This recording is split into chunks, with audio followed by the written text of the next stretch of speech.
welcome again with me. I'm Komin Melly Arsantimas. People usually call me Melly. I'm a student ID number 211111086. I'm majoring English Language Education Department in third semester, class A2 Morning Denpasar. Okay, today I would like to tell you about what is passive and active voice. But before we talk about it, I want to tell you about voice.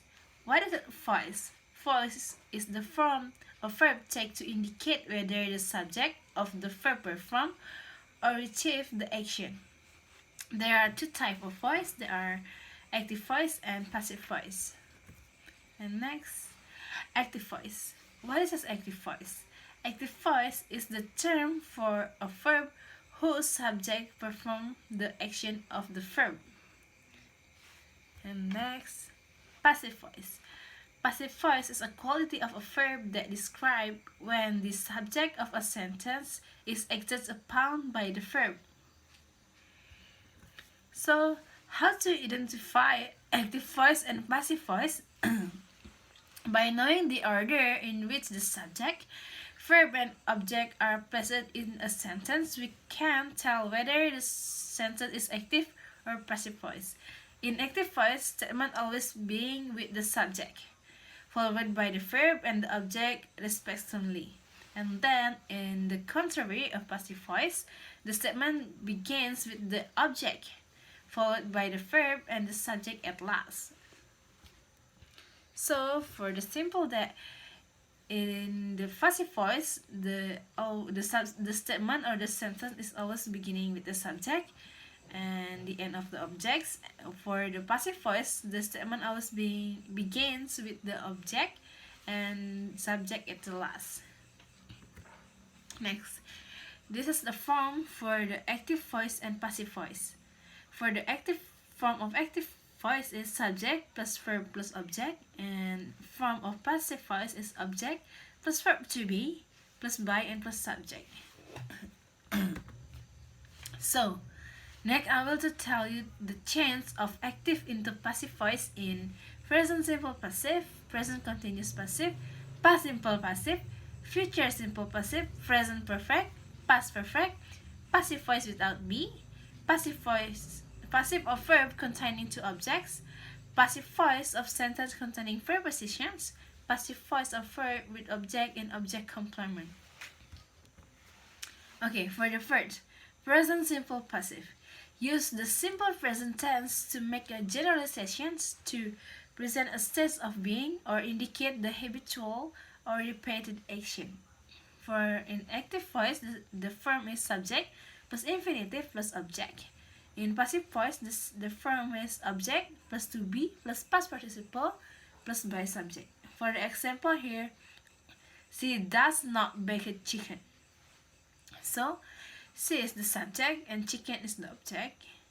And if we change to the passive, that can be chicken is not baked by her.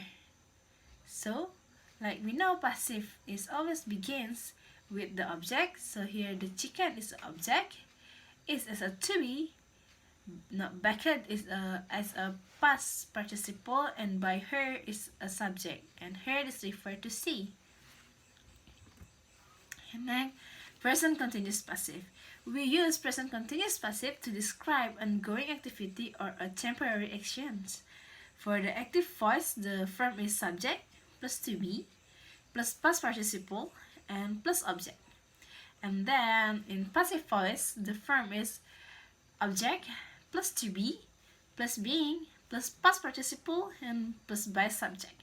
For the example here, in the active voice, that's be Purnama is humming a tune. If you change to the passive, that can be a tune is being hummed by Purnama. The object is at the verb and the subject at the last. Okay, next the past simple passive. Use the simple past indicate in a general habitual action occurring in the past or at the specific time in the past. Like in the active voice, form is subject plus past participle plus object. And then in passive voice, that be object plus was or were plus past participle and plus by subject. For the example here, in the active voice, she wiped the floor. She here is a subject, wiped the past participle, and the floor is a object. And then if we change to the passive, that can be the floor was wiped by her. The floor is an object, like we know the form, and was is the like the was, and wiped by the participle, and by her is referred to this by subject. And next, the future simple passive. Use the future to indicate an action that is expected to take place at a future time. For the form of active voice in future simple passive is subject plus will plus infinitive and plus object.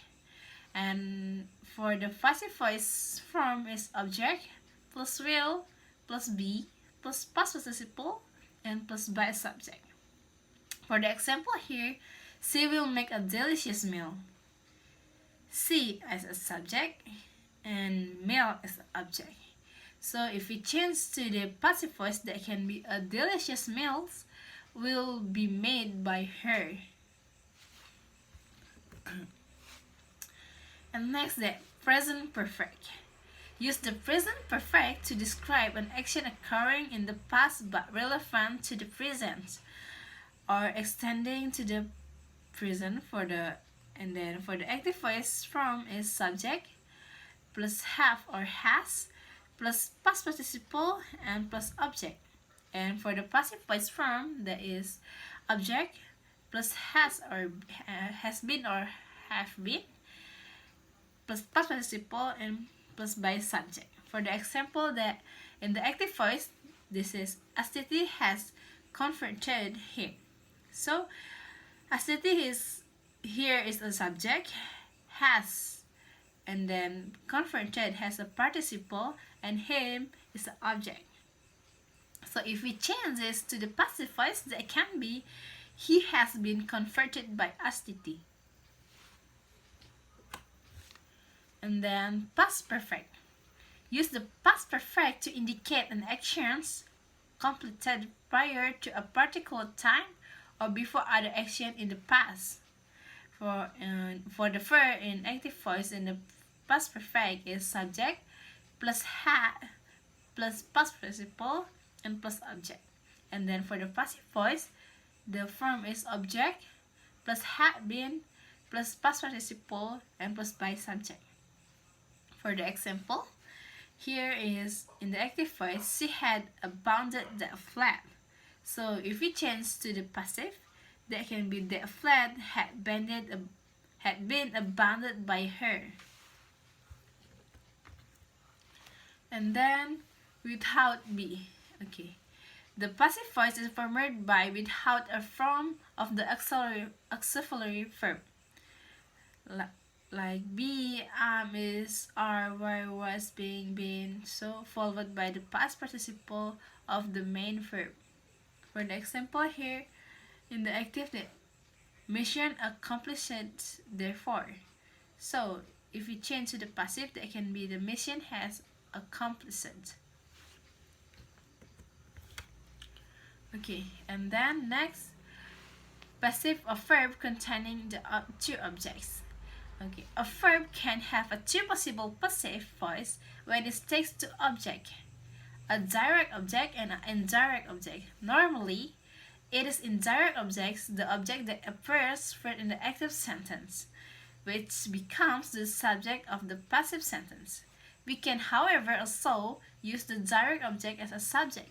For the example here, in the active voice, that he lent some money to Giri. If we change to the passive voice, that can be some money was lent to Giri. And then next, passive voice as a sentence containing preposition. Okay, when we put an activity sentence, where are the prepositions follow after the verb? Like break into, look after, listen to, and then in the passive, the preposition remain immediately after the verb. Or active voice means that the subject of the sentence is doing the actions. The passive voice means the object for the sentence behind the prepositions, even if no prepositional phrase in the present. is doing to the action. For the example, here in the active voice that they listen to the music. So if we change to the passive, that can be music is listened to. And then the last is passive of verb with object and object complement. Okay, verb which takes to object after them in the active voice can still retain one in the passive. The object might be either, for the example, in the active voice the telegraph wires have been cut.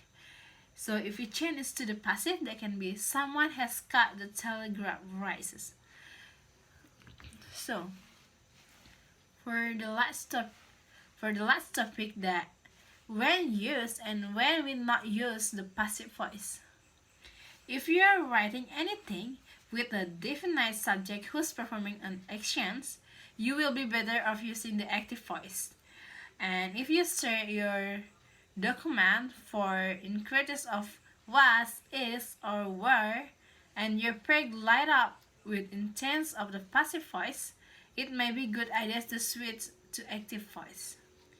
That says there are some times when the passive voice does a better job presenting an idea, especially the current formal, professional, and legal decisions.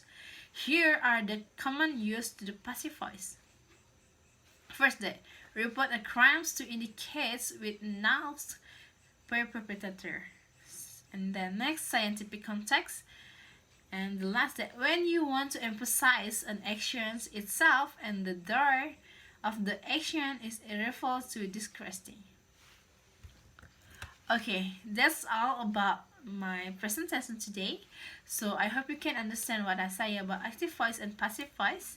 But for the simple that we need to know, if you find a sentence, the active voice is always start with the subject and the end and the object. But in passive voice, we start with the object and the subject at last. So thank you for watching this video. Don't forget to do exercise for know better than me. So if you want to do the exercise, you can scan this barcode. And if you cannot scan this barcode, maybe you can type the Google Form link. So thank you for watching and goodbye.